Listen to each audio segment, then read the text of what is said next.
Over the last 4 years, I've seen the most people let go from their job than I've seen in my entire life. I mean, the '08 crash was bad, but this one's a little different. From Coca-Cola to all the tech companies, laying off thousands, if not millions of people total over the last few years. And it's just been devastation. So here's another one. I didn't even get a chance to look at this yet. Just came in about Mobis. Last week I saw that Pepsi Cola just totally disrespected people in Ohio and Cincinnati. So let's see what's happening now. We're continuing to track a developing story. Cuts are coming to Toledo's Jeep plant and its suppliers. As we have reported, more than 1,300 workers will be hit by these layoffs. Tonight, we are hearing from one man among hundreds scrambling to figure out what comes next. I mean, it's family to me. It's been my family for the last, 12 years almost. For the last decade, Paul Ripple has worked for Mobis on Stickney Avenue in Toledo. On November 8th, he and his fellow employees got the notice. Come January, more than 1,100 workers would lose their job at the Jeep plant, and 210 Mobis workers would be permanently laid off. I was mowing the grass. I came in one day and I saw the text message, and there was a WARN notice, and I was like, I just felt my heart drop. He says losing his job will be detrimental to his family and finances. 4 weeks of sub pay, and then you're completely done. It took me and my wife a long time to save up money. Now we're at this great point, and now. And like I said, this terrible situation, right? Last year we saw an abundance of tech companies laying off tens of thousands of people at the same time. 10,000 people laid off.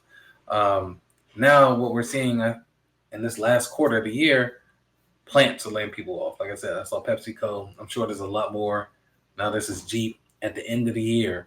And so many people have lost their jobs. And, going back to the election, it's just kind of crazy where people felt like the Democratic Party wasn't listening to them when they said that, hey, we can't pay our bills, or people being laid off. What about the jobs?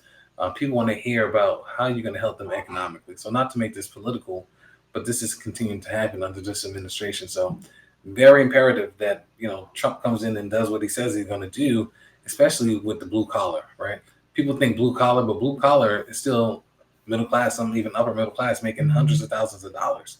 I remember working in the Ford plant when I was in college as a college student, like 2000, 2001, 2002, and making about $20, $21 an hour with the cost of living, right? And that was just part-time. I would just work 2 days and be making like almost $300 a week, right, as a college student. So we would do that overnight on like a Friday going into Saturday. And so that was like great money. So imagine people that have been working there for years.